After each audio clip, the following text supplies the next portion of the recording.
Hello, good afternoon. It's the Odyssey Podcast. You are back with your girl Word Justice. And yes, we were in deep discussion, I'm sorry, yesterday. And sometimes I get a little tongue tied, y'all forgive me. But yeah, we were in deep discussion yesterday and I had to literally stop in midway because yes, I do have a co-host that is with me and sometimes she demands attention. So I definitely have to give her that attention. But like I said, guys, welcome back and good afternoon. I hope it's a good afternoon for all of you. And welcome to the Odyssey podcast. I appreciate those who are going to come in and check me out. Those who may stay in the bushes, I appreciate that too. All the love. Even if you're in the bushes or even if you come in, don't forget to hit the up like button, subscribe, hit the notification bell. So every time I go live, you'll be, notified. And even if you don't too dig the content, which I can understand, you can tell a friend to tell a friend to tell a friend that listen, go check out the Odyssey podcast. You know what I mean? They might have the same like mind as far as the things that's happening within our communities all over. So definitely where we left off, we were talking about mental illness. I definitely am gonna go back into that.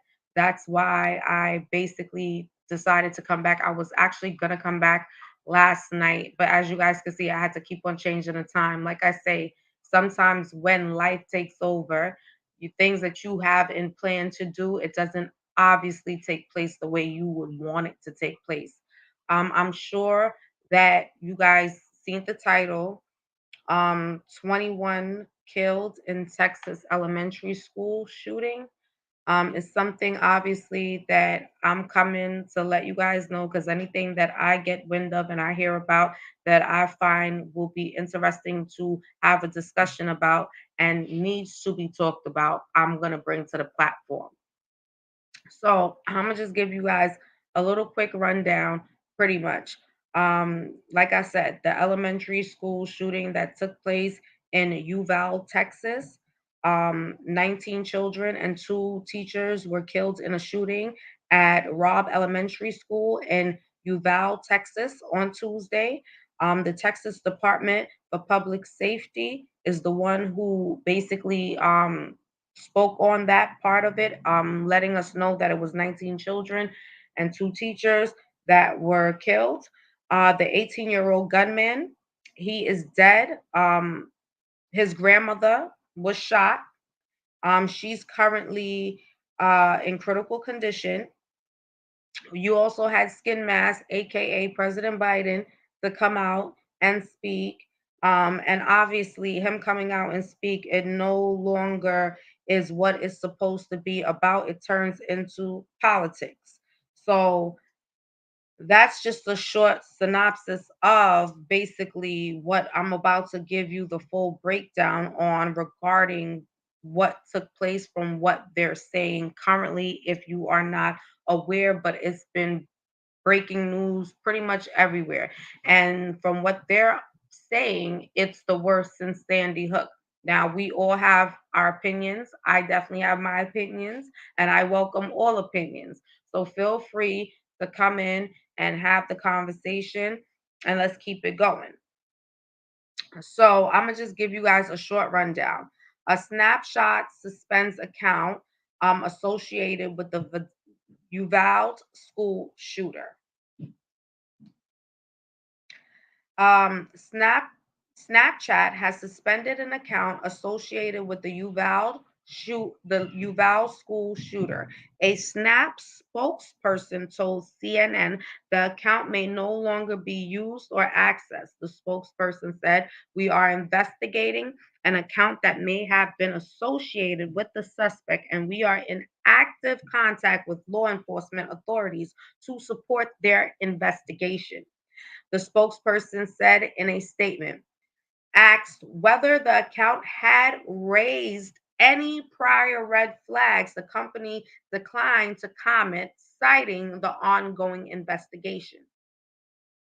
FBI Director Chris Wray said Tuesday that the Bureau was heartbroken by Tuesday's massacre at an elementary school in Texas, as he told lawmakers in Senate testimony that the FBI was committed to doing our part to support our partners in the investigation, the community of Uvalde, as we began to try to move forward in this process. Yesterday, we got the news that we all dreaded, including those of us in law enforcement. We do this work for the victims, both actual victims and the victims we're trying to prevent from being victims. Ray said, and there's no category of victims that more motivates the men and women of law enforcement, including the men and women of the FBI, than children. Ray is testifying in a previously scheduled Senate um, subcommittee hearing on the FBI's budget. He kicked off his opening statement by addressing the shooting, which left 19 adults and 2 children dead. Parents got calls yesterday that they are too devastating to even fathom. And a community, really a whole on nation, was shaken by another horrific mass shooting, this time once again in an elementary school full of young kids, just days and days away from finishing their school year. And my heart goes out to the families of the victims and the entire community of the Uvalde. Ray said, I know that you're experiencing unimaginable pain and trauma, and the entire FBI family feels the heartbreak and stands with you. Texas Gov. Greg Abbott said that prior to the Uvalde Elementary School shooting, the gunman shared his plans on Facebook about 30 minutes before reaching the school. Abbott said in the first message he wrote, I'm going to shoot my grandmother. The gunman later said, I shot my grandmother and I'm going to shoot an elementary school, according to Abbott, who described the messages as posts. After Abbott made these comments about the shooter's social media activity, Meta spokesperson Andy Stone tweeted, the message Gov Abbott described were private one-to-one text messages that were discovered after the terrible tragedy occurred. We are closely cooperating with law enforcement in their ongoing investigation. Okay. Welcome, Kane Tube TV. Welcome, welcome. I appreciate you for pulling up. Of course, yes. You guys can see the title, and like I said, we left off with talking about mental illness, and we're gonna dive right back into that. But I also wanted to come out because hearing about this tragic story yet again, obviously, is always something to try to manipulate our minds. Is always something that has to happen so tragically to basically try to form our direction. Um, and this right here is one of those things that I truly feel. And like we went through the mass shooting in Brooklyn, here it goes in Texas, and the shooting with the 22-year-old in Georgia. And it's just so many things. And like we all know, it's a purpose. They designed it that way because the way it's happening so frequently and how it's taking place, it's ridiculous. Okay, okay, CaneTube TV. I feel so heartbroken because yet again, regardless to what my sentiment may be, I still feel empathy for those parents that have to feel the pain behind the design that was created to blind us from what is actually taking place. And so I'm going to continue to always come out and speak on certain things that, like I said before, that are devastating, yet in myself understanding that, yes, it is a part of a design, but yet people are still having to suffer that pain and that trauma of losing children or losing a loved one, period. And so Skin Mask came up there and he wanted to speak. And obviously, even with that, it turns into politics. With the Sandy Hook shooting that took place, it turned politics. And yet again, it's always a deeper reason to why these shootings are occurring the way that they're occurring, where the shootings are taking place, who are the main people that become the victims behind the gunman, whether it be a regular person or even a police officer. But like I said, it's ridiculous. It's unwarranted. I mean, you guys could only hide but so much of what you guys are trying to do.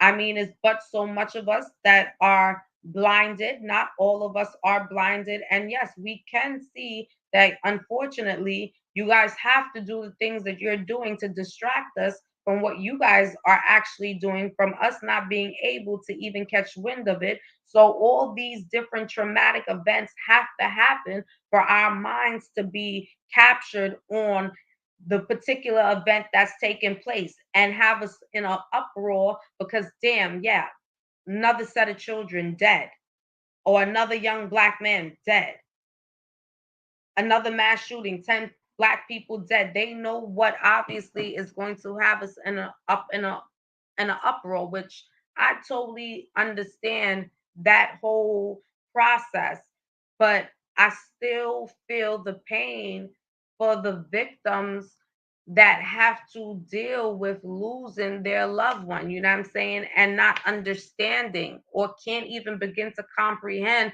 that unfortunately your child or your children or your loved one was a casualty due to a plan that's a bigger plan, we should say, that's in place. And listen, this is strictly my opinion, YouTube. This is my opinion. It's not a fact. It's my opinion. It's how my perception of how I receive things when I come across it, especially that affects everyday life, and it will affect my everyday life because for me it gets closer and closer and closer to home.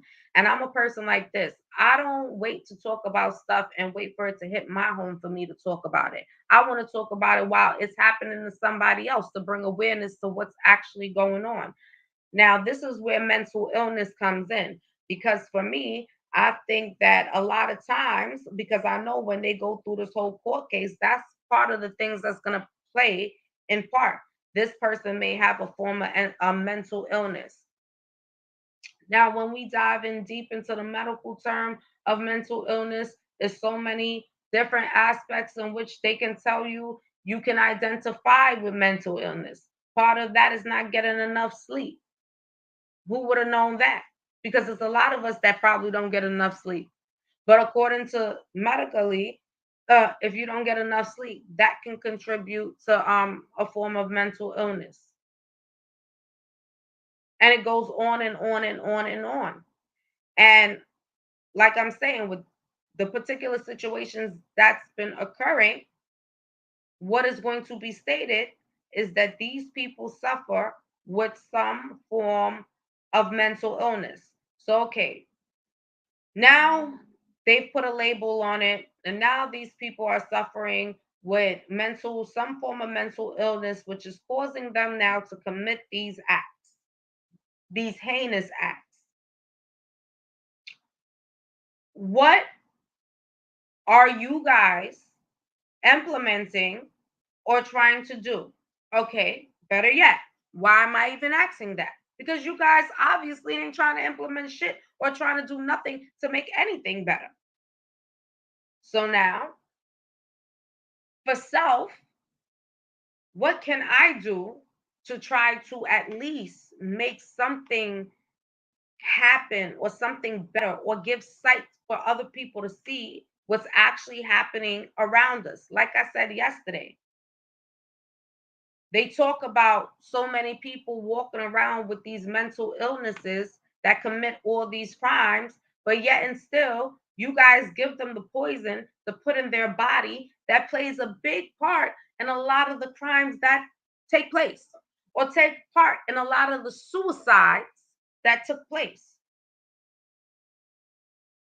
You guys are not doing anything that is safe to say, well, I'm administering you this drug because it's going to help you full and whole. No, it's not going to help you full and whole, because yet you're giving me a drug to be able to relax my brain cells and then dumb me all the way down,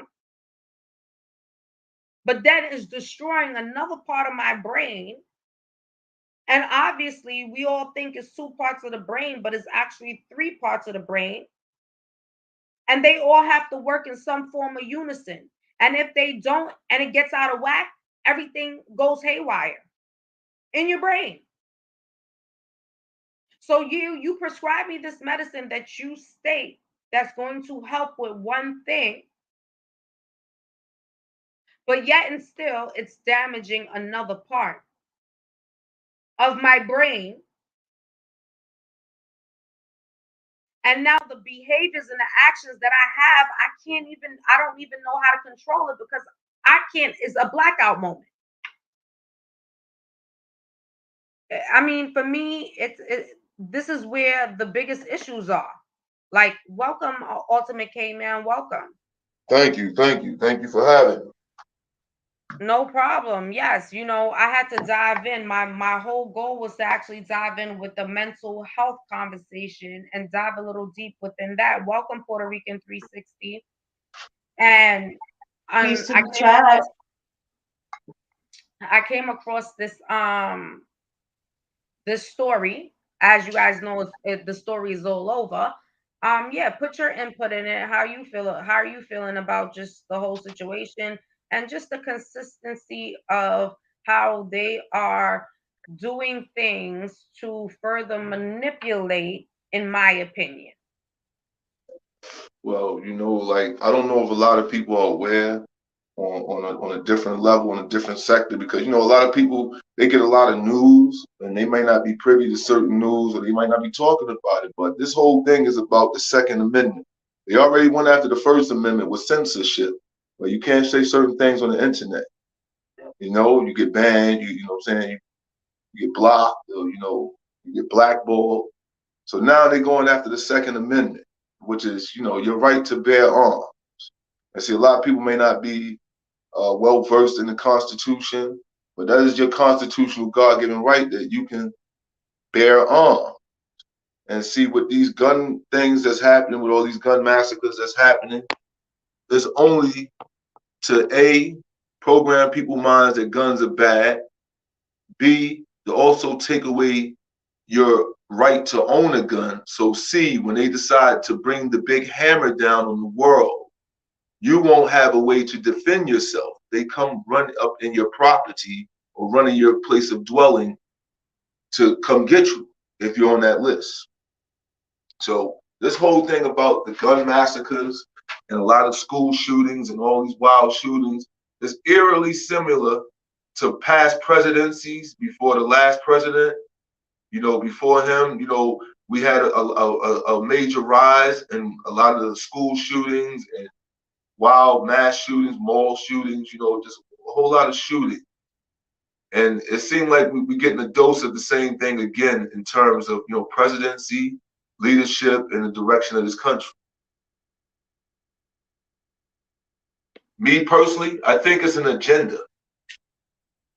I agree. I do think it's definitely, I do. And I honestly feel that way because, like I said, it's so frequent.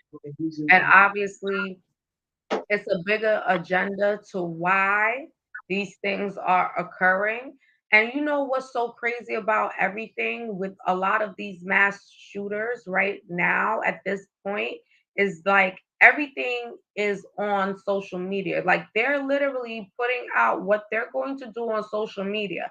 And we're monitored 24/7. Listen, your TV could be off and they still looking at you. Your device could be off and they still hearing you and looking at you. You understand what I'm saying? So it's no feasible way that you guys are telling me that you guys had no idea that these young people were going to commit these heinous acts that they committed, and you guys go after people just, and I'm talking about you guys go after little people just off of what they post on their social media.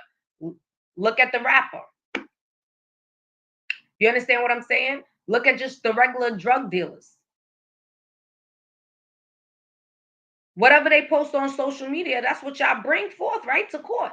Oh yes, and we have this that this was posted, and we can tell that, in this video he was throwing up a gang sign. So you mean to tell me they sat there and wrote out full-blown manifestos on what they wanted to do? This young man said, oh, I'm going to shoot my grandmother, and then later on came back and said, I shot my grandmother. Now I am going to go to the elementary school and shoot the elementary school up. And then on top of it, he was on Snapchat. And now Snapchat is trying to cover their ass.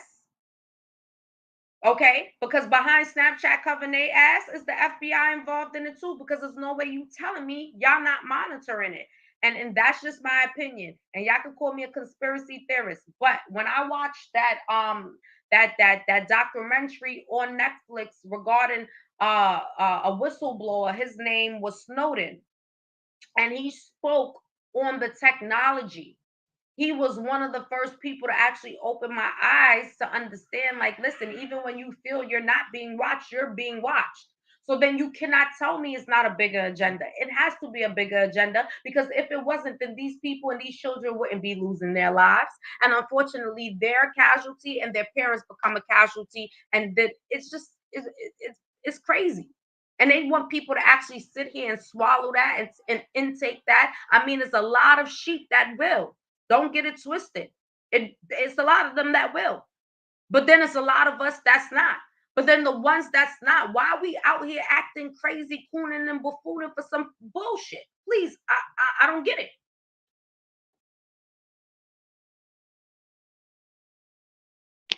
Well, honestly, personally, I think it's a bigger agenda at hand. And a lot of these stories that we are hearing, I'm not saying they're not real, and I'm not saying they aren't fake. Maybe there are some casualties involved, maybe there are some crisis actors involved. However, it's just too frequent to be happening, and it's no change or resolve in the matter. As far as like these manifestos, I'm like, what gave the person the intellectual fortitude to even come up with, such hate speech? Unless it was given to them, or they was born into a world of hate, by parenting, bad parenting, and ways and actions and customs that they was brought up around. Certain things they may have seen, like they may have seen racist connotations or hateful connotations growing up, and certain traumatic experiences that all can play on a person's psyche. People have to know and understand this: the first 7 years of your life, from birth to your age 7, are the most formative years, because that's when you get the most downloaded programs in your mind, as far as how you're going to go forward in life from 0 to 7. Very formative years. And we don't know what the situation is in terms of how certain people was brought up in terms of these mass shootings and these famous crimes, because these are infamous famous crimes, very very famous. Some of them are very infamous, and this is going to play in the world's history going forward. A lot of mass shootings, like when Zori becomes an adult and she has babies, is this going to be the history that they're going to be teaching them in school about a lot of mass shootings, And Columbine and so this one and that one? as you bring that up, and like, okay, so I think for the most part, as you mentioned that, I think when I hear um situations that occur like this, okay, my mind automatically goes automatic thought to my children. All right, I'll give an example for myself, right? I was in high school at the time. I was going to Long Island City High School at the time when the World Trade demolition happened. At that particular moment, I did not understand or couldn't even comprehend or conceive the thought of it being a demolition job. It wasn't until years later doing research and opening up my mind to understand what actually took place. But at that very moment that I was in class, I was in English class to be exact, on the fourth floor. We see the first airplane go in, which looked at that very moment, that looked like it went right into the first building. And then moments later, we see another airplane hit the second one. But this is all what my eyes are seeing at that very moment, and my perception of hearing that it has to do with um this guy, Bin Laden, and all that shit, right? Years later, finding out the true situation behind that, I have a better understanding of what took place. But at that very moment, at that very time, I was scared to death. And I was scared because I also had a family member that was working in the World Trade Center. And she was working on like the 100 and something floor, because when I was young and they used to do take your daughter to work days, she's the person who took me up to the World Trade Center where she worked at. She worked for a company called Smith Barney at the time. And so for me, it was so close to home when that happened that I remember feeling so shaken up and just devastated. And then I was stuck at school and the train station, everything was just chaos. Now, when I hear about situations like the shootings that's taking place, that's been taking place for a long period of time, but now at a height and where my mental mind is even more at a height and to see things from so many different perspectives. And having children now, I worry about my children because they travel. And suppose somebody feel like, guess what, they want to go and shoot up my child's school, and my child ends up being the victim of that. You understand what I'm saying? My feeling, or what I feel, I wouldn't want nobody to ever feel like it's not true or it's made up. I would hope and pray that people would not look at it if, in that light, if that was to ever occur and I was to be faced with that situation. So I think for me, I definitely look at things from all different perspectives, like I said before. But I think that's what makes me want to come out and definitely speak, especially when it comes down to the children, because I am a mother. And you know what I'm saying? If somebody go, like I said, and do that to one of my children's schools and one of my kids become a casualty, I'm devastated. I'm not even on the level of trying to even comprehend at that point once I've lost a child.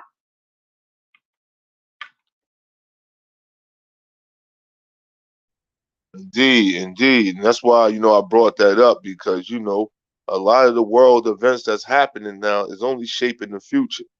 A lot of people aren't familiar with the 2030 agenda. That's why a lot of things are happening now, so that way you can reshape the future. We going into the future of AI, artificial intelligence. That's why a lot of things are being remastered, reimagined. You have something they call the Mandela effect, where you might remember something like how it was then and now they give it to you again. It's totally different. That's what the remastered thing is. And they try to remaster and reshape history. We have it written in stone, down in Georgia in a park known as the Georgia Guidestones. And all this is there. Everything that we talk about is there. It's not word for word verbatim, but all the topics that we cover are all there in terms of what's going on in the world and the way the world is going and the direction they choose to go forward. And in terms of you saying that you were in school during the time of the 9/11 attack, I was supposed to went to work that day. I was a courier at that time for the World Trade Center. My company at that time had a contract working out of the World Trade Center, and like the whole week before the attacks happened, I was working out of those buildings. And at that time, it was a lot of construction going on, a lot of construction and pre-demolition going on that a lot of people aren't familiar with. A lot of those parts were closed off down there the week prior to the buildings coming down. And my company used to work out of the World Trade Center. I was doing courier service for some of the law firms and other businesses in the Wall Street area.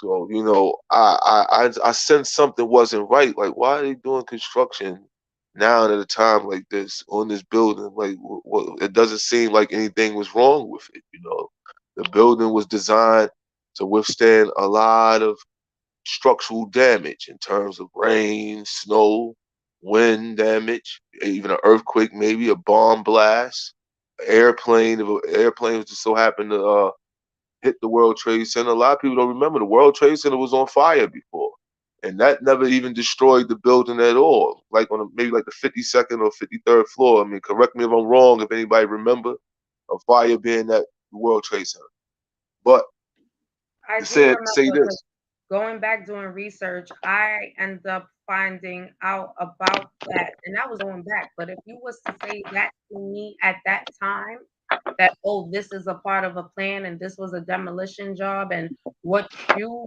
what you thought you seen wasn't actually what it was, I would be like, no, you're lying. You're bugging. You get what I'm saying? And I yeah, think that's what a lot of people mentalities are like. And so, yeah, that's where I'm at yeah, with it. I can and you definitely. know, with that whole 9/11 thing, Justice, let's just be real now. Let's just be real. Let's stop all the bullshit. We're not going to go by what they told us. When have you ever seen aluminum go through steel?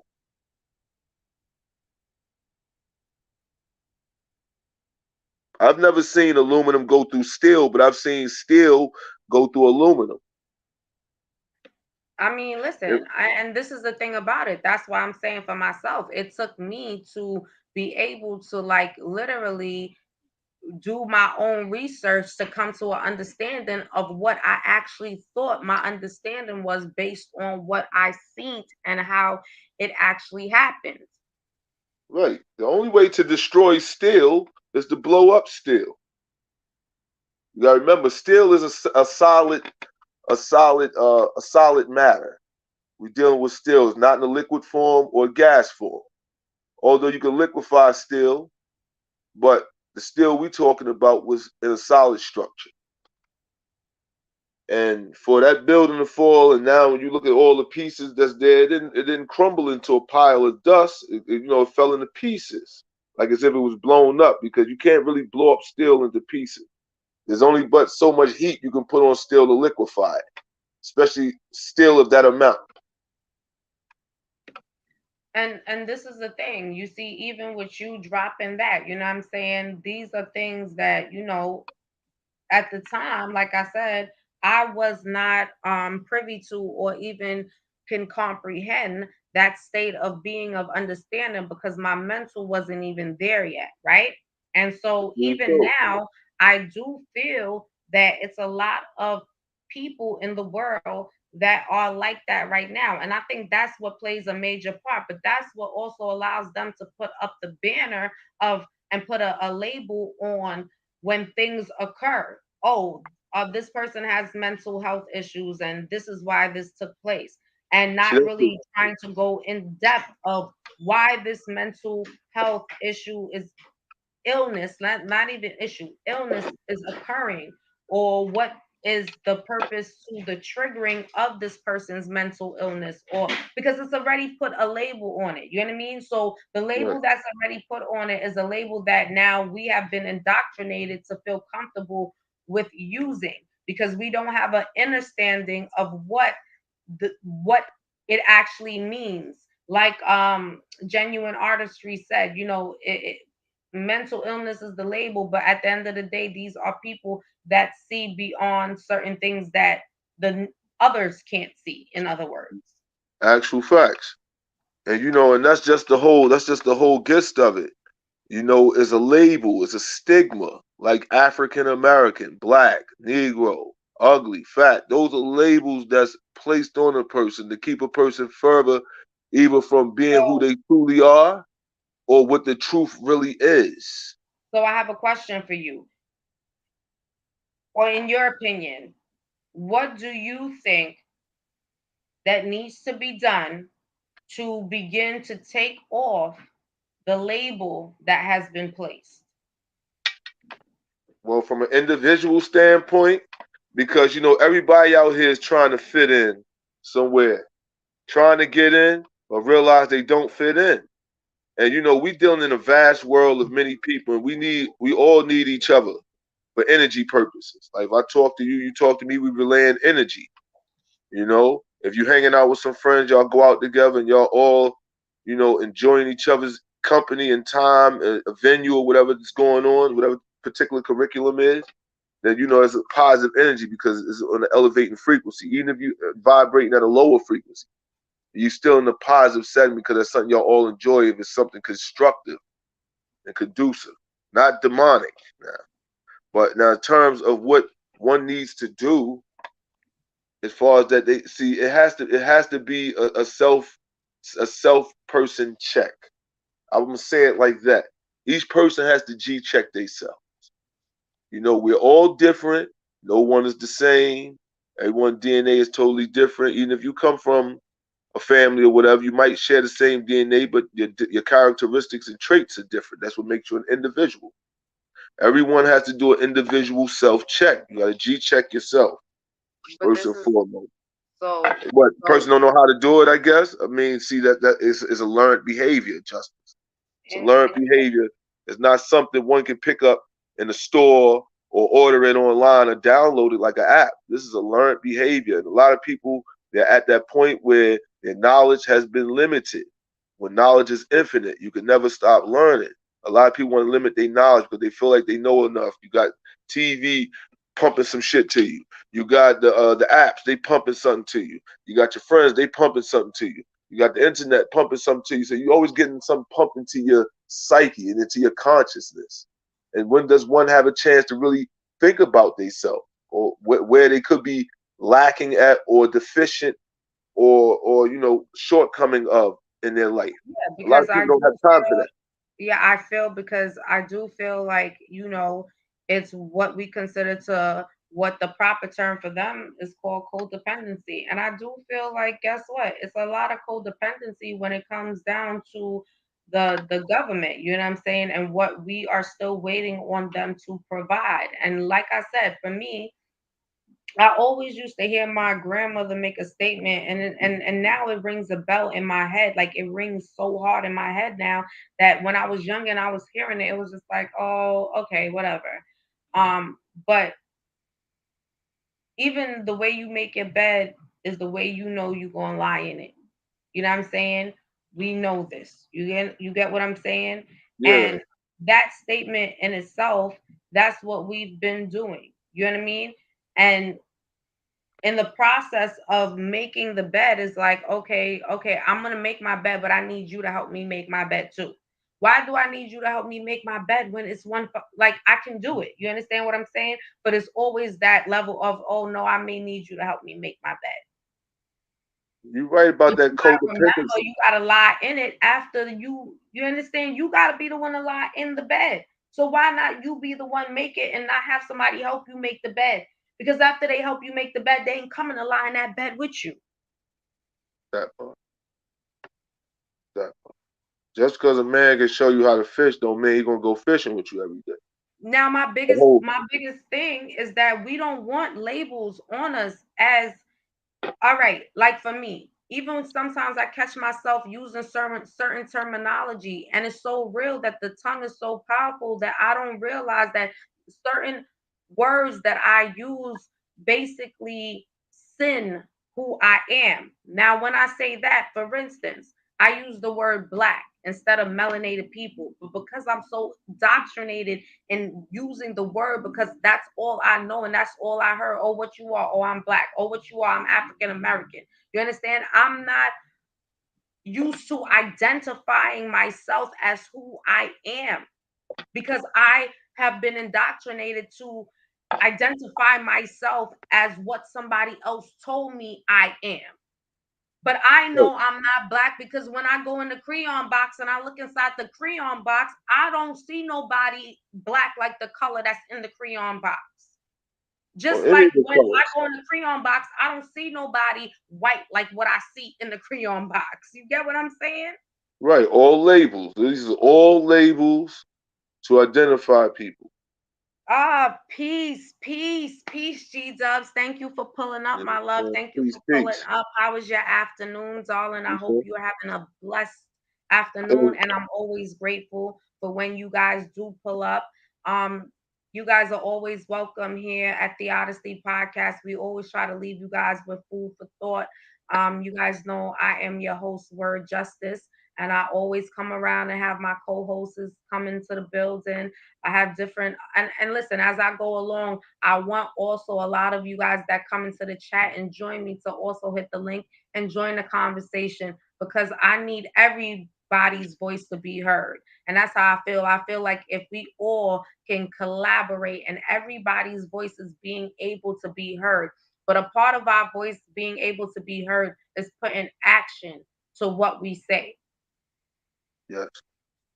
You know what I'm saying? And I know we heard this from our parents too. Yeah, you could talk. You know what I mean? But if you're going to talk, you gotta walk the walk if you're going to talk the talk. You know Right. what I mean? One of the actions got to match up. That's it.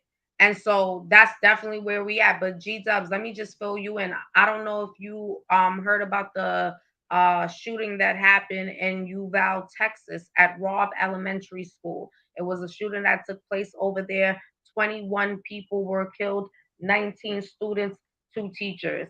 And like we are in deep discussion with it, and I'm so happy you pulled up. And like I said, the link is there if you want to pull up and put your your input in, or if you want to stay in the chat, however you prefer to do it. But like I said, I always appreciate each and every one of you. I am grateful at all times because my goal is to create a platform where we are able to speak about things that need to be spoken about and need to be able to liberate our people on a whole different scale. And sometimes, like I say, even if it's one or if it's four or if it's 10 or if it's 1,000, my goal ultimately is for us to reach the same common goal, which is to supersede what we have already known that's ours in so many different ways. We are the greatest secret, but yet the greatest weapon at the same time. And we can't really get no powerful than that. We just got to know how to use our powers, which have been taken from us for a very, very long time. And this is just my Absolutely. opinion. We got to And learn. First of all, we have to unlearn all the BS that we was ever taught, even by your parents. Now, this might hurt. This might hurt what I'm about to say, but we have to be truthful. We're dealing with the truth, and the truth is based upon actual facts. Because your parents didn't know, your parents didn't know. Like I said yesterday, it's part of a generational curse, part of the Willie Lynchism. A lot of people who don't know Willie Lynch, look him up. Okay, read that letter. Okay, but I'm gonna say this to say this: we have to unlearn all the BS, even the television shows. You have to look at it from a different standpoint. You have to look for the hidden message in a lot of things they say because the truth is right there in plain sight. That's why they give it to you to program your mind, to get you conditioned and used to the things that they're going to try to push on you later on. But first of all, we got to unlearn all the BS that we was taught. Everything they taught us, we got to think the total opposite because it was only used to confuse and destroy you and to keep you from reaching your God-like capabilities, keep you from I reaching agree. your higher self.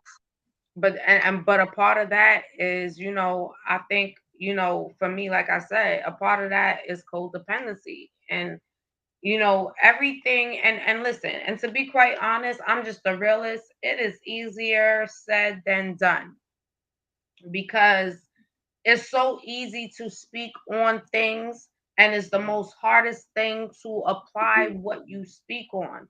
And so Absolutely. even myself, like, I when I make this statement is for me because I say so much different things that I know already, needs to get done, and I know already what I want to apply and bring forth.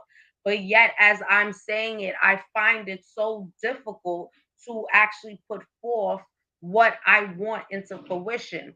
Now, within saying that, that's why I struggle with codependency. That's why I have the feeling of always wanting. And when we hear the word independency, we look at the word independency on a level of how they try to basically destroy our family unit.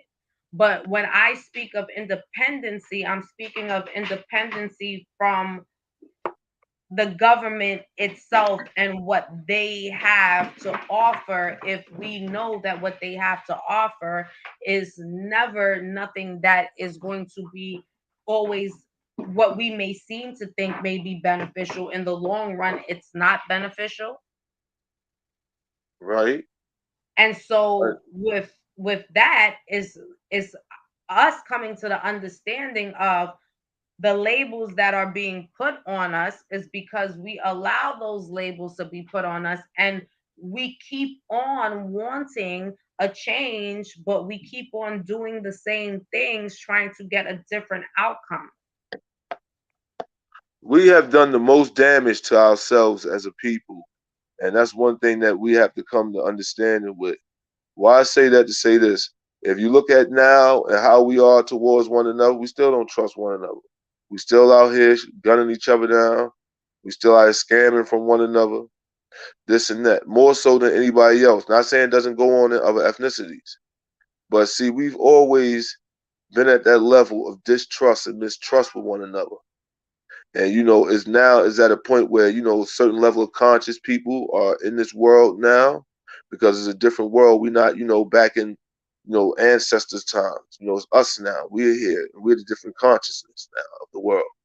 And now it's coming to fruition, and we're trying to find a way where each generation, each generation come with a different consciousness, and all we trying to do is find a way to reverse the curse. It's bigger than a generational curse. This curse has always been a curse. So that's what makes it so generational, because uh each generation. Listen, each generation, and that's so real when you say that, like, and like I'm all the way. And listen, it's so much in-depth things that I like to discuss, as you guys know. So we'll be going deeper down the rabbit hole, as they call it, right? Um, but I just love segments like this because it is just a mind opener. The first lady presents Auntie's houses in the building. The first lady presents Hey, NYC. For those of you who are not familiar, get familiar, go over and subscribe. She will be coming to YouTube. I mean, she's been already here, you guys, but officially she'll be coming to YouTube. So go check out the First Lady presenting Auntie's House NYC. I'm telling you, she got food for thought that definitely the young youth will definitely see her as a person that they can definitely connect with. She made a statement. The first lady presented Auntie's House, and G Dubs, go check her out. Go subscribe. So when she do go live, you'll be one of those people that's in the building because it's a true treat. She said fear or failure, unfortunately, but honestly creates excuses. Okay. That right there is deep, and that's true. And I feel like I can agree with you when you say that, because a lot of times the fear that I have a fear of failing. I think that's why I doubt myself a lot of times in certain things that I want to put forth and do and have a vision on. And because I have that fear of failing, it makes me bring excuses to myself, which is like, all right, oh, I'll do it the next day or whatever may be the situation, or I keep on procrastinating. So, like, yeah, I agree with the first lady. I think a lot of us do carry that. And I'm the first person to say, like, I do have a fear of failing. And but that's I the mean, thing though. mm, That can come in many forms. That doesn't just mean one form. That could be many forms of but for failure. me, for me, and I, on a personal note, I feel like I failed a couple of times, and my failures have taught me a lot. But where I'm at, because I failed, those times have left me in fear to actually put my best foot forward Okay. because of me being fearful of just being a failure. More like a fight or flight type of thing. Right. You know, So, and that's just me being honest and real with myself. You know what I'm saying? Because one thing I have grown to understand, it was things that would be said that would definitely hurt my feelings, right? But that's because I couldn't accept what that truth meant and what that truth was. Reason why I couldn't accept it because I wasn't willing to stand in my own truth and see things for what they truly were. Now that I'm in the space and in the mindset of growth, I have learned to accept what my truth is and know I cannot change my mistakes,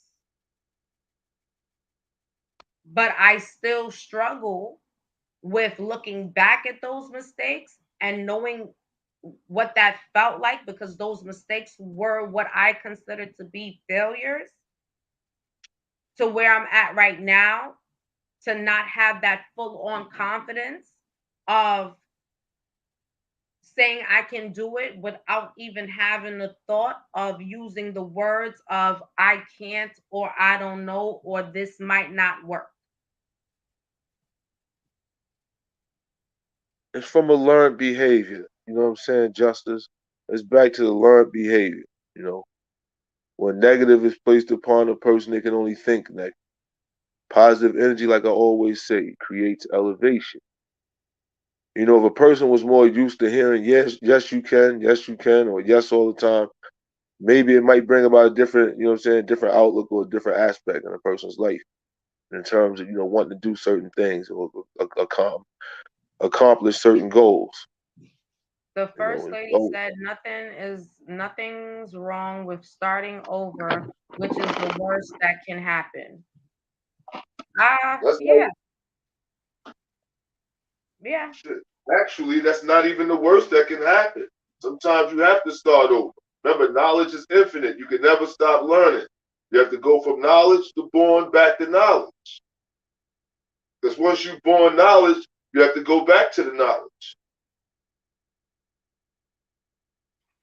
Puerto Rican 360 said, when you were learning how to ride a bike, you fell and skinned your knee, but you got back on that bike until you learned to ride it. That's correct. That is true, but it's a lot of people that are scared that did get on that bike and did fall and skin their knee and didn't want to get back on that bike. So, that's when you look at, and this is the thing. That's why I said we always wonder why we have so many labels, but it's so many reasons to why the labels are there and why we even allow ourselves to accept the labels that are put on us. So I agree with Puerto Rican 360, but on the other hand, it's like, yeah, as many people that they got on that bike and they rode the bike and fell off the bike and skinned up their knee and was like, oh shit, I'm never gonna get back on that bike again. The first lady says accountability versus discernment. Ooh, okay, all right. All right, and Puerto Rican 360, and that's the moment when they fail themselves. Okay, and that's the thing. That's the moment where they fail themselves because and that's where I feel like using these analogies, guys, I feel like that's where we are. A lot of us have failed ourselves because we chose to fall off that bike and not get back on the bike and say, I'm gonna try and ride it again. And even if I fall off that bike again, I'm gonna get back on it and ride it again. The first lady says exactly, if I don't work, exactly, if it don't work, start again. Agreed. Agreed. 100% agreed. And these are the things that I feel like for myself, I'm so grateful because these are things that's reminders.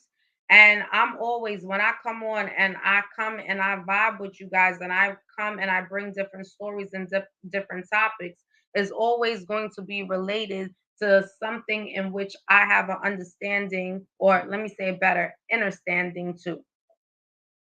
So I mean, I wish as a whole that we realize that we don't have to accept the labels that are being put on us.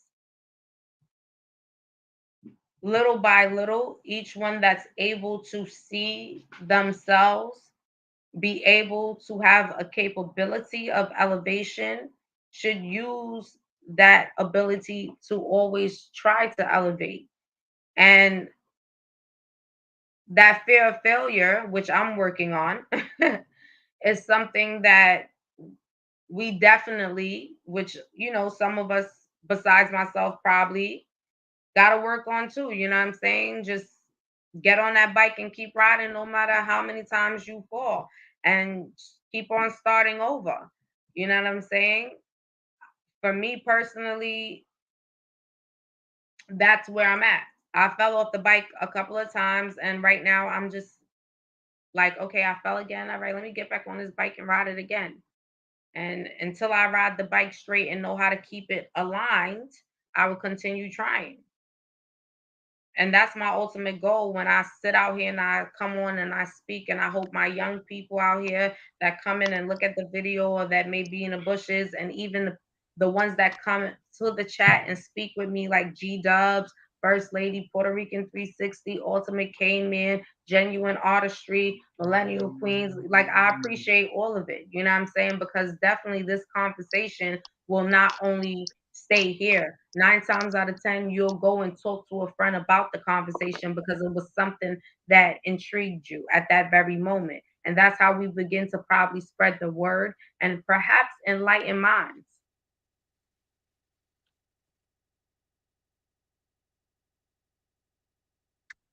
Positive energy always creates elevation. Like I said, we got like-minded people talking about like-minded subjects. It can only increase the energy and frequency moving forward. In terms of accountability, we all must hold ourselves accountable for a lot of the choices that we make in our lives, whether good or bad. As far as discernment comes with supreme understanding. And you can't have supreme understanding without having knowledge and wisdom first. So in terms of falling off of bikes and do life, we all fall off bikes every day in some form or fashion. You don't have to be physically riding a bike to fall off of it, to fall off of something in your life in some way, form, or fashion. Some of us fall off in our health. Some of us fall off in our um, keeping in contact with family and friends. Some of us fall off in terms of exercise. Some of us fall off in terms of a lot of things. Falling off is falling off, and that's a part of everyday life. It's what we do when we fall off to get back up. Do we stay down or we get up?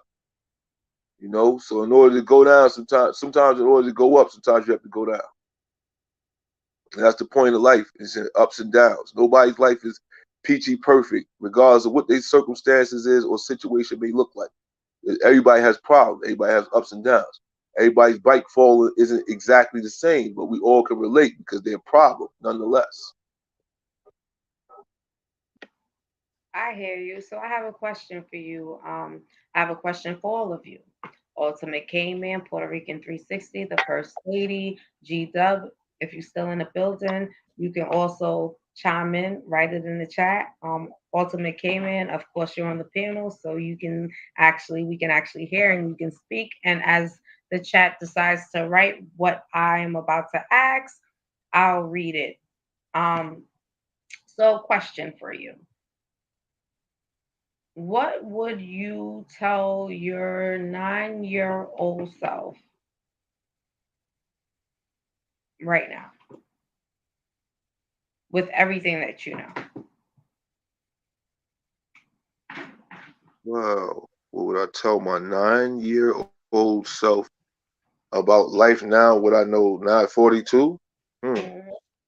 Well, I would tell my 9-year-old self personally that life isn't what you think it is. It could be only what you make it based on what is presented. At 9, I wasn't really a bad child. So I didn't have a destructive life at that age to tell myself that when you get older, you better be good. So As far as telling my 9-year-old self, I would explain to my 9-year-old self that life isn't all what you think it is. Just be prepared for the ups and downs, and it's not about what happens; it's how you react to the situation and move forward. Me personally. Okay. I'm still waiting for the chat to like I said, what would you tell your 9-year-old self? I will tell my Yeah. 9-year-old self that nothing is impossible. The only things that are impossible are the things that you choose to make impossible. Um, I will also tell her that it's okay to fail because failing does not determine who you are. It's what you do after that failure has taken place. Right. And I will also tell her the gift that you can give yourself is to believe in you. And it doesn't matter if nobody else believes in you. Once you believe in you, you'll be just fine. So Okay. that's what I would definitely tell my 9-year-old self. G Dub said, I will tell her that life is an ongoing lesson. There's good and bad, but keep pushing through the tough times and don't be too hard on yourself. I like that, G Dubs. Okay, I hear that, girl. I like Well that. put. Yes, I think I would tell my 9-year-old self that too, girl, because life throw you some curveballs. No, Ultimate K-Man, go right ahead. Nah, G Dubs hit it right on the nose. We take it too hard on ourselves sometimes when we don't achieve something the first time around, and that sets up a recipe for failure down the line. It puts negative thoughts in your mind. And, there's nothing wrong with failing, like G Dub said, because failure is not necessarily a bad thing. It's just that you haven't honed or perfected your craft or perfected the niche in what it is you're trying to accomplish. So practice makes perfect. Like when a musician plays the guitar, he don't get it right the first few times he strum a guitar or play a note on the piano key. So it's definitely practice makes perfect, and we have to put this in our daily lives in terms of going forward. Practice, we make certain little practices every day. I'm saying? Small steps. Like you were saying earlier that, it's been indoctrinated in you about saying, certain terms and certain, words that you was using, you know. Just like that, we practice every day small things. You gotta take small steps. One must crawl before they walk. We take small steps, we can bring about a better person for ourselves going forward. You can't build Rome in a day. You understand? So Yes, with that and being I totally understand that. And you are so right when you say that. And the reason why I ask that question, because a lot of times we don't realize where things begin. Like the beginning of just feeling pain or hurt, we gotta be able to identify where that begins at.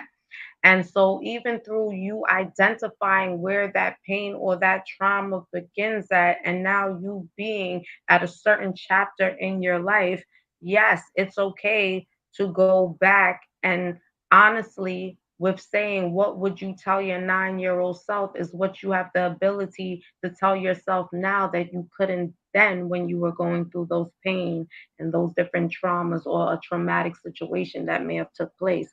G Dub said, indeed, I'm struggling daily because I'm too hard on myself. And I feel like, you know why we become hard on ourselves? Because we are our worst critics at times.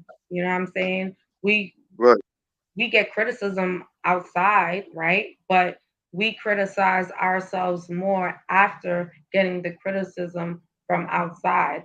I think the reason why we struggle with it because we don't realize that we were created in our own being and our own likeness. You like that's what this is how you were created and put onto this world.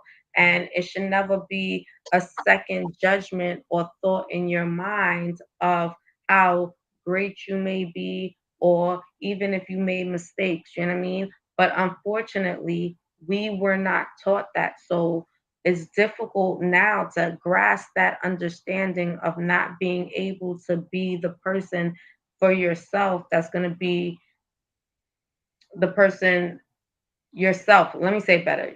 Be that person that you know that yourself can be, because you are sitting there criticizing yourself more than anybody else.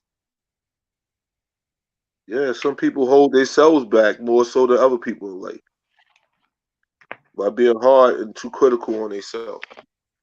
Puerto Rican 360 said, I will tell my 9-year-old self should never give up on being the person you want to be. Try to stay on a positive path and love yourself before you can love anyone else. That is powerful. Yep, yep. That's powerful. Yep. Mm-hmm. That's very powerful. No, you can go right ahead, Ultimate K Man. Like I can definitely adhere to that too, because a part of loving yourself is not accepting anything, you know what I mean? And a lot of times because we don't love ourselves, we just are willing to accept whatever that's going to be put in front of us. Period. And to love yourself is to know yourself. You can't begin to love something that you don't know. See, that's been the biggest illusion as well.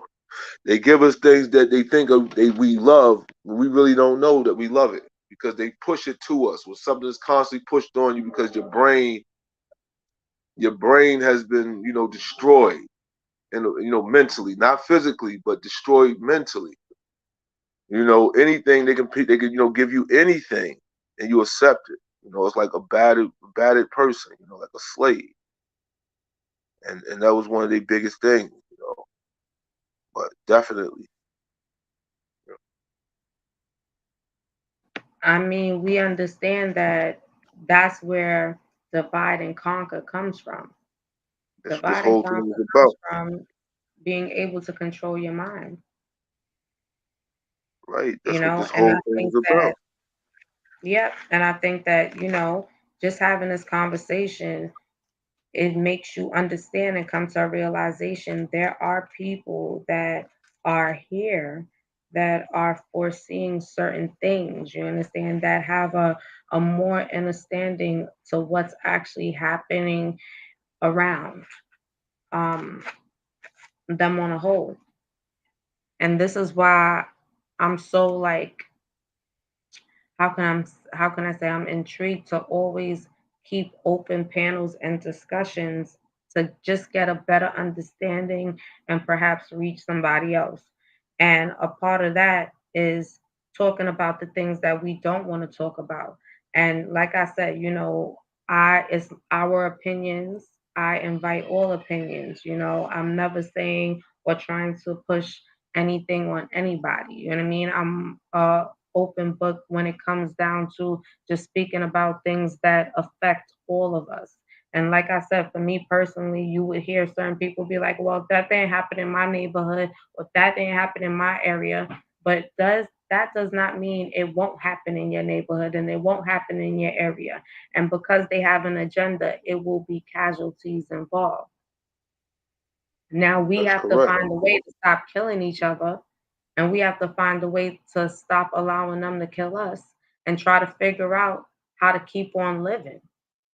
I don't think we have even like grasped that whole part on a whole, because like I said, it's so much of us that's still like, on the borderline, which I would say, and then it's some that's like, oh, I can't even see what you're saying. I can't even comprehend it. I'm not there yet, you know? So I think we all need to just get the ones that's on that level of understanding, like you said.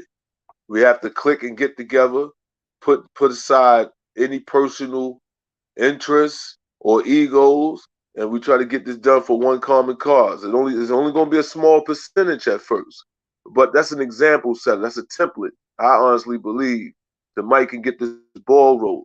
Well, how do we do that? We have to network and reach out. And sometimes it's not going to always take place via the electronic means.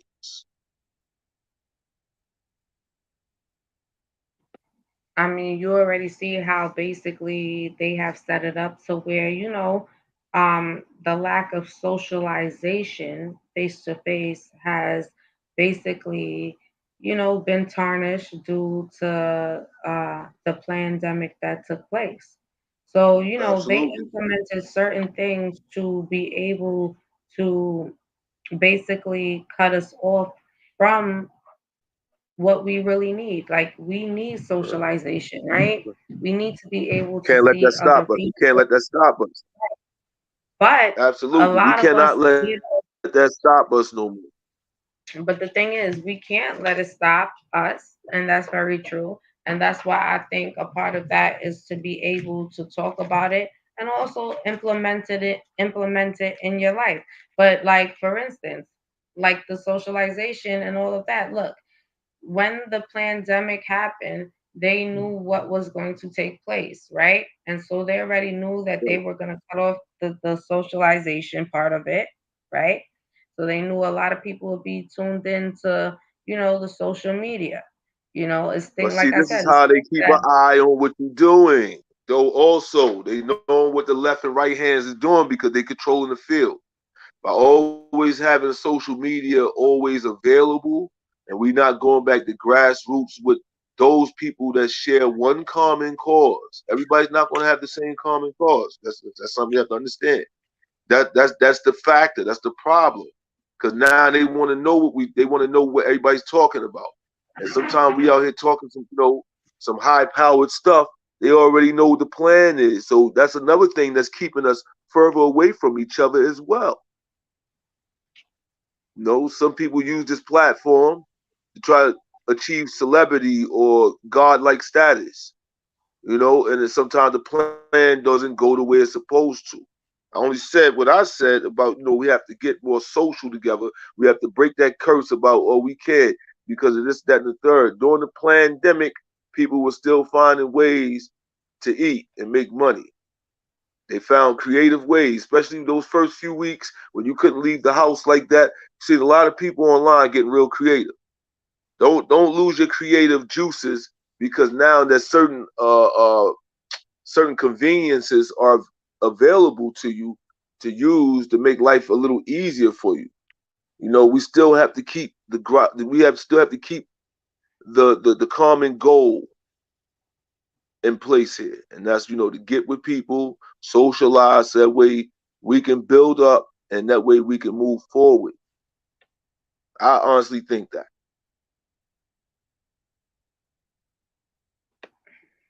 I mean, I agree with everything you're saying, and like this is why I feel like I open it up just because I feel like everybody that has a different perspective on how things can happen for us to actually be successful is very important. You know what I'm saying? Like if you put great minds together, you'll be amazed of what you can achieve. And we've seen that for years and years. If we go back, when we think about Wall Street, you think about the Wall Street in Manhattan, but the first Wall Street was in Tulsa, you know, and Black they Wall burnt Street. that to the ground. And that was because they seen how great minds came together to be able to develop, a very A plan. lucrative economical way of living. We have to do it. We have to get back to that way, and we can't be afraid of whatever opposition comes. That's another thing too. Everybody want to win without fighting. Everybody want to score a touchdown without catching the ball and running to the You end zone. can't, but you We know the have to thing be willing to fight for what we want. but you Nothing's can't going to be be trying to handed ride to on us. each other's backs. But that's the thing about it. You can't just be trying to ride on each other's backs either because that's the biggest issue. You know what I'm saying? Well, And unfortunately, that's the way it's going to be. You're going to have a lot of dead weight on your hot air balloon, but in order to soar high, you have to find out what's the dead weight. You have to thin out certain things. Everyone can't go. You understand? Just like we think because of the Euro race, they in control, or we look at them as in control, that all of them are on the same accord. No, it's not actually that, because a lot of them couldn't go. That's why a lot of them are the lower sector. They consider them trailer trash, throwaway. The lower sector of them. That's why those ones, they don't mind discarding them because they're expendable. It's got expendability in everything. And I'm not saying that shit is in terms of people have to die physically, but you got a lot of people that's mentally dead. They can't be wakened up. So they just waiting on their own physical death, just to perish the earth in the physical form. You have a lot of mentally dead people that can't be, awakened. You have a lot of people that can. We have to thin the herd. We have to, find those who want to go. So that way we can be the example setters, because we have those that's on that common goal. Not saying everybody have to be robots, but we have one common goal to achieve, and that's equality, getting back to loving one another.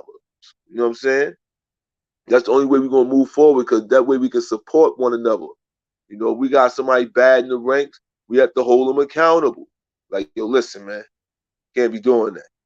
And and if you constantly keep messing up, Yeah, we have to get them but away from us.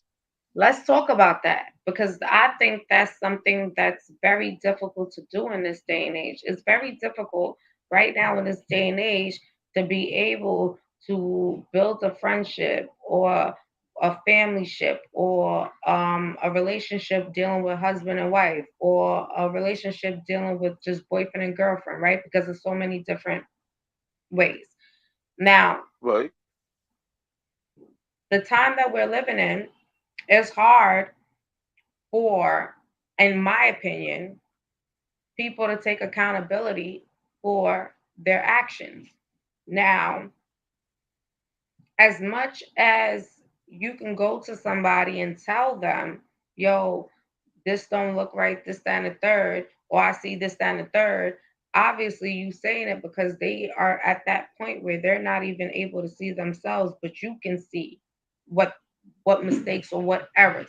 And what your goal is through saying that is for them to be able to see and take accountability for those actions and correct their errors.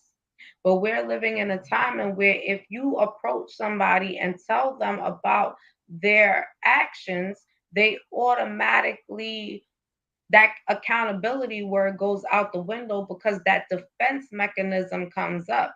And then that's what makes it hard to be able to relate, because at that point, when that defense mechanism comes up, you realize that that person is not able to stand in their truth and not willing to understand and take accountability and correct the errors of their ways. And that's the And that's world we're one that living you in. don't need. No, that's one that can't be helped, because they too submerged in their cognitive dissonance that they can't be helped. They won't see the light. Some people you're just not going to be able to help, regardless of how bad you want to help them, how good they make you feel, or you laugh, or y'all have some good times together. Now, if we trying to get something accomplished here, that's only going to hold you back if a person is not capable of being helped. It's only going to hold you back, regardless of whom or what or who it is.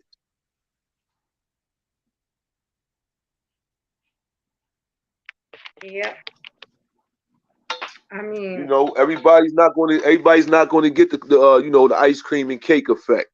Everybody's not going to get the Walt Disney fairy tale ending. And that's just the way life is. And that's another thing too. We have to get out of that Chewbacca off the nipple and fairy tale type of living, because we're dealing with reality. Because the more and more we submerge ourselves in fantasy, the reality is they kicking our ass in the world, and we losing more and more rights every day. That's the reality of things. you know, it's just so much with that. And then meantime, you got all this killing going on, and the label is that mental illness is behind that. That's what they And say, because they have to use this mental illness thing, Justice, to try to marry it on to something. You know, it wasn't mental illness years ago when you had black on black violence, the crack epidemic, you know, welfare impoverished, you know, homosexuality. Well, it was never really mental illness, like, you know, put on it like how it is now. Everybody that's going around shooting somebody, oh, you mentally ill. I mean, there's a lot of mental illness going on. It doesn't have to necessarily mean a person that's shooting the person. You know, you have people that's scamming, stealing identity. What they doing is mental illness. The way how they scrambling a person's brain. How can one brain be stable when there's always something going on? It's always this, that. And then they put it in our face because they have a bigger platform to put it in our face. A lot of people probably wouldn't hear about a lot of these crimes and things that go on if they didn't have the means to hear about it. Be it news, radio, TV, laptop, iPad, or whatever type of device that can promote that type of image or present that image to them. You know, I honestly feel like they're the mentally ill ones, but the ill shit that they've been doing to the world. But then they push that on you, so that way make you feel bad and they feel good. That's mental illness. Do you That's some think that sociopath shit. They doing it on a larger scale, do make you you feel think down to their level or even lower. mm, do you think that incarceration plays a big part of why a lot Uh-huh. of people come out unstable? Like, what do you guys feel about that? What do you feel about, the incarceration rate? And as far as when you are incarcerated and you're already locked up and then you are re-locked up because then they have something that's called a box. Like they could lock you up and then re-lock you up again and put you in the box. It's like, damn, I'm locked up, but you're trying to lock me up some more. Like I don't know how much locked up you're trying to get me, but how do you guys feel as far as when they make the statement all the time of rehabilitation, but yet and still you have those that have went to jail and have been incarcerated some time, and then when they are released now, it's something else that takes place. I mean, in terms of incarceration and mental illness, those two go hand in hand because for someone that has been incarcerated, there's no real rehabilitation in there. It's designed once that incarceration virus get in your body, it is basically designed to keep you sick throughout your life in some way, form, or fashion. You know, that's why you have recidivism with some individuals that have been incarcerated and they constantly keep going back to prison. There's And already a curse that's been placed on them. do you feel that they should be allowed to administer any type of medical drugs as far as pills to inmates when they come in, and you have to go through an intake and you come in, you got to see the nurse. Do you think that the nurses that are inside of the jail facilities should be administering any forms of pharmaceutical drugs to the inmates? What do you think about that? Do you think that should Well, be happening or not happening?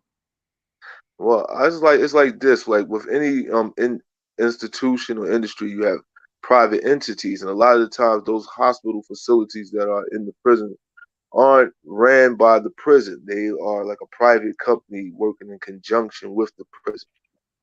So in terms of them giving people medication, is a touchy subject, you know, because like I was saying yesterday, previous chat that we had this conversation about the mental illness. I think a lot of those medications are experimental, if best. We don't know what they really do because we haven't seen what are the components or the ingredients that go into the makeup of said product. So it's a very touchy subject in terms of do I think they should give these inmates or incarcerated individuals medication? I would say no. You know, see, mental illness or what people put the stigma in the line mental illness, is very complex because everyone is not suffering from the same thing. Everyone's traumas or the effect that it had on their mind and psyche and overall life experience doesn't produce the same result. You know what I'm saying? So as far as the medication, no, I don't think they should give them the medication. I think maybe they should have medically trained professionals, or they should have a facility within the facility that deals with said individuals that are experiencing said problem. Not just mixing them in with people that are, say, not dealing with a mental illness. You know, I honestly think that, and they should have a different type of staff aside from your regular correction officer to, like, maybe facilitate and oversee and monitor the overall experience that they're going through in terms of being there. By mixing them in with just regular population because of this and that, I don't think that's cool. And medication, nah. You know what I'm saying? What I'm saying? That's a touchy subject. Everyone's different. But like, see, with the medication, as far as my personal experience dealing with, mental illness and medications, not every medication works, with a person. And those medications also have side effects. Also, a lot of those medications aren't FDA approved. A lot of people don't know that. That's why a lot of these companies that come up with these medications aren't held responsible nor accountable for any side effects or any damage these medications cause you. So, it is a damn if you do, damn if you don't. People are so quick, I got a headache, take a pill. Take a pill. Why are we so quick for the cop out instead of trying to find other effective ways to deal with the problem? More than one highway on these highways. Do you feel like mental illness is something that can be developed, or do you feel like it's ultimately something that you are born with, or is it dealing in genetics? Like, Well, it's a what's your little bit of, okay. I would say this, Justice. I think that the mental illness is a combination of all three. It can be induced due to traumatic and harrowing experiences growing up or, throughout your life. It can also be genetic because it can be passed down through your genetic bloodline. A lot of people don't know that either. It can be passed down through your genetics. They only just induced or brought about. It also can be passed down through your genetics. So, that's what I stand at with that in terms of, where I think it came from. Is a combination of all the factors. And then again, how can we determine said mental illness and what is what? Based off of some names that they gave it. And a lot of the names they gave it is based on people from the past. so so for you, what would you tell somebody else to implement in their lives other than feeling the need to have to use these pharmaceutical drugs in which are poisoning them internally completely? Okay. Well, it's back to reaching out to people. A lot of people don't know where to get help from. A lot of people don't want help. And and that's a touchy subject because now, do we stand back and let a person destroy themselves, or do we spring to the call of action and step in before a person self-destruct? So, me, what I would tell a person is that, it'd be best to try to talk it out with someone that has a better understanding, maybe, or understand what it is that you may be going through and can give you a different perspective.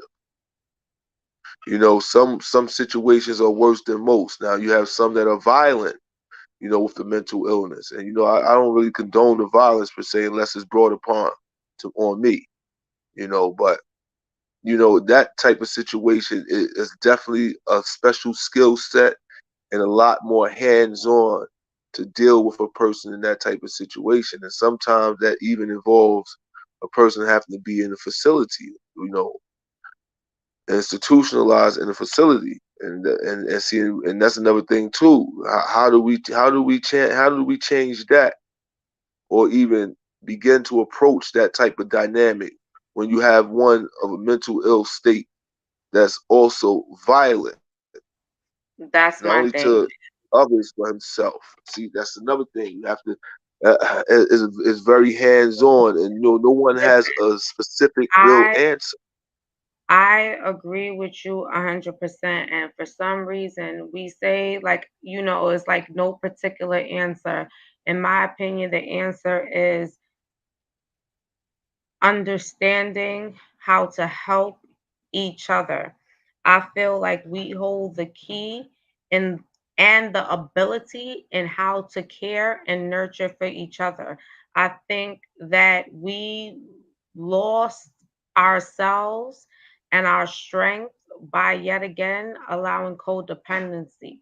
I feel like if we were allowing ourselves yet again to build almost like a strong tribe in the sense of if you are sick, we are going to make the medicine to give you to make you feel better. You ain't gonna go and get no pills because they prescribe these pills and you got to go to the pharmacy and get these pills knowing that it's not going to cure nothing really, but it's going to damage a whole nother part of you.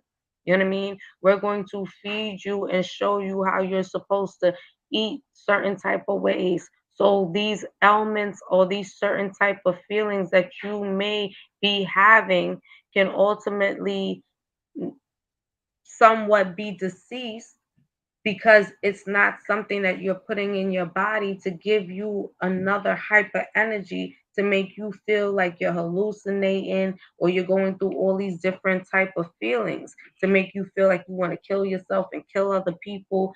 I mean, we need to be able to come back in the thought process of trusting each other.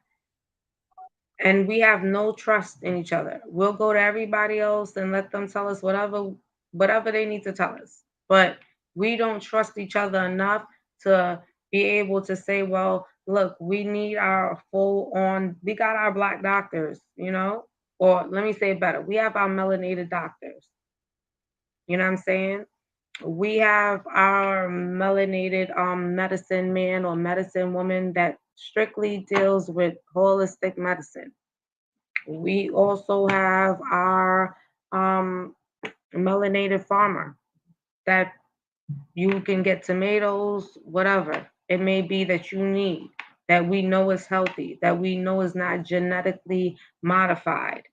Even when you hear the word organic, a lot of us, oh, yes, I'm going to eat organic. That does not mean because they put organic on there, it's organic. The only way you know that it's organic is when you grow it yourself. And then it's not that it's impossible for us to do, but it's just the lack of trust and the lack of support that we have for each other. And then is the lack of faith that we have within ourselves to actually get it done and actually make that vision that was once a dream come into reality. Now we sit back and we go back in history time, and I know you guys are familiar with the boycott, but before it was a Rosa Parks, it was another woman. But you would never hear about that first woman that actually was the person that dealt with the whole situation with being on the bus and not wanting to ride. It was a woman before Rosa Parks. But it's a person for each and every time in that we're in. Just like it's a situation for each and every time in an era that we step in. But when does that change come? That's the whole thing. And that's the question that we keep on saying. And that change don't come until we change something. And it's not by doing the same things that we've been doing. Because obviously we ain't getting no results out of it, you know? So I mean, my mental, when I get into these discussions, I'm always grateful just because it's so many different jewels that I take with me If you guys don't know, like y'all be dropping jewels and I take it with me, you know what I'm saying? For real, for real. And I take with me, and it's something that I also try to provide my children with and give them a better understanding while I'm still going through the process of understanding and living in this world, and still wanting my sons to be the ones to have black owned businesses that our people, well, I keep saying, you see how I am so indoctrinated that I cannot be able to just remember melanated, that I keep using that word. And this is what I'm talking about. And these are the things now that we, as a people that's now recognizing what's happening, have the opportunity now to teach our children while we have the chance. So, what we have been indoctrinated with for however long that we've been living, and we have our children, like I have my daughter, this gives me the opportunity to teach her what I know and what I have learned before teaching her to go through the process of something that was taught to me that was not realistic, that was not true, that I couldn't even comprehend that wasn't true, but yet I'm teaching it to her. For her then to go through generational curse of not knowing nothing or knowing who she is because she's just going by everything that I taught her that wasn't even real, and having her to have that understanding like, oh my God, what I thought was real and what I thought was true, I have to unlearn it now. We have that chance now, not even to like make that mistake. We have that chance to be able to correct that.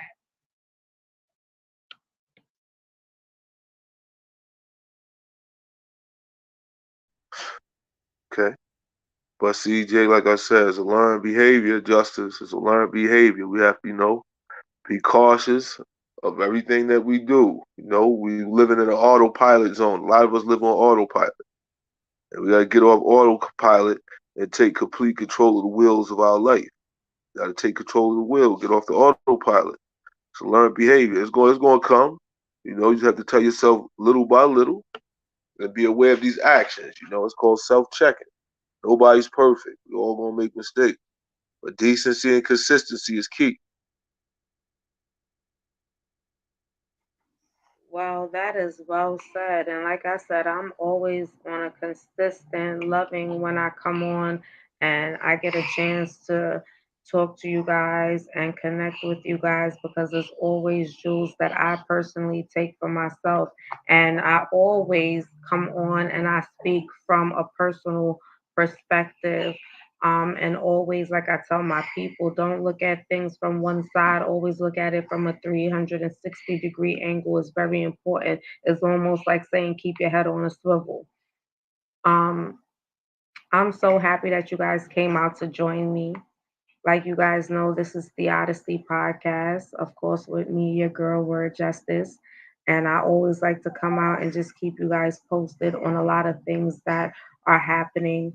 Um, it may not be near you, but it may be around somewhere, or it may be in an area in which somebody you may know. But it's always good to be well versed in things that's happening around you and your surroundings, and just for us to be more aware of what is happening and the agendas that are being put in place that we are not aware of because of the manipulation that they put forth on the television, on the social media, all of it. You name it, they got it under control, as we know. And that's just my opinion.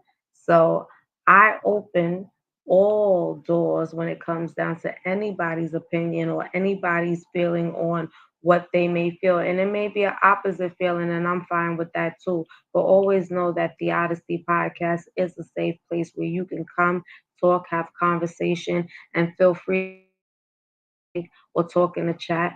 But I always want you guys to know a part of doing this and speaking out and allowing ourselves to use platforms to reach others that may need to hear a word or may need to hear that single person that said like, look, I've been through what you've been through, and give them a slight of inspiration, then that's something that I feel is so powerful. That's what makes me feel wealthy.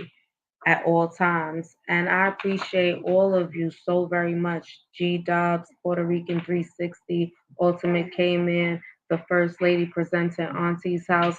Like I said, go check her out. She will be on YouTube. Just go subscribe. So when she does go live, you guys will be the first to be up in the building. I promise you, it's definitely a treat. I also want you guys to take the time out to go check out Savage Royalty without the Y. Go check her out. She's really, really good. Like she got her thing on YouTube and she has something else that she does. It's called something running, but I'm gonna come back and I'm gonna make sure I have that in order so you guys can go check her out. But I like to give you guys different people to go definitely check out and stay in tune with because it's all about teaching each other. And as we go on, we'll notice that the group will begin to grow and the word will begin to spread. And that's what we doing. We spreading the word. And nothing is impossible. The only thing is impossible is the things that we choose to make impossible. And so from this point on, and over here in Theodicy, we ain't making nothing impossible because we making everything possible over here. Y'all already know.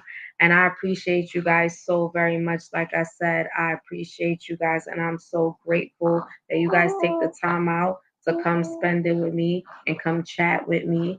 And we kick it and I enjoy it and I love the food for thoughts that I receive at all times. And I hope for those of you in the bushes and for those of you who will view the videos later on that you guys also, get a message out of it. And yeah, it's your girl Word Justice, and I appreciate Ultimate Cane Man for always coming up and showing support, along with Puerto Rican 360. And you guys know I appreciate you. And the First Lady presenter, Auntie's House. Yes, you already know I love you very, very much. And yep, I want you guys to take the time out. If you checking for one, you checking for all. But yes, I have my daughter Zori that she's up and awake and she definitely is seeking my attention. So I'll be back, guys. I'll definitely be back. And you guys know I'm coming back with whatever I hear. Like I hear something that you guys need to know about. I'm coming back and we talking about it. And yes, we will be diving deep in going deep into the rabbit holes on certain conversations. But that's what we need to do to bring awareness. And I hope you guys do enjoy my content. And if you do take the time out to subscribe and hit the up like button and notification bell so every time that I go live, you will definitely be notified.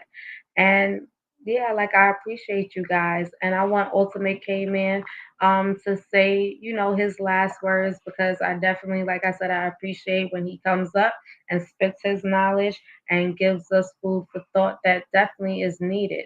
And always remember, we can talk the talk, but we got to walk the walk and put what we say into action because the tongue is a powerful thing. Thank you for having me once again, Word Justice and Theodicy Podcast. Be sure to check her out. All right, this is the Ultimate Cane Man from the Skull Crusher Productions. You know me as the Beat Man, the Music Man. I deal in beats, intros, commercial music, walking music, whatever type of music you like. You know what I'm saying? Be sure to check us on Skull Crusher _7 at IG and Skull Crusher Productions 7 at gmail.com. And with that, thank you once again. I look forward to the next build that we're going to have. I don't know what the topic is going to be, but I'm already looking forward. Thank you for having me, Justice. Thank you. It's a pleasure. And the First Lady presenter Auntie's House, it is Reels, Savage Royalty without the Y. And you guys see it inside the chat. And it says just face it with Corey at 7 p.m. Eastern Time. I'm going to tell you guys definitely need to check it out. They hit all the major topics. It's things that definitely I know all of us will definitely indulge in. And when I tell you, they bring the news and the conversation, and it's definitely food for thought. And Savage Royalty, like, I mean, forget about it. She's a very powerful young lady, and she's here on YouTube. So please go check out Just Face It with Corey at 7 p.m. with Savage Royalty Reels, ReAlsAvAgeRoyalt without the Y. And G Dubs, always, I appreciate you so much. Thank you so much. And I love you. You guys are my family, and I appreciate you guys so very much.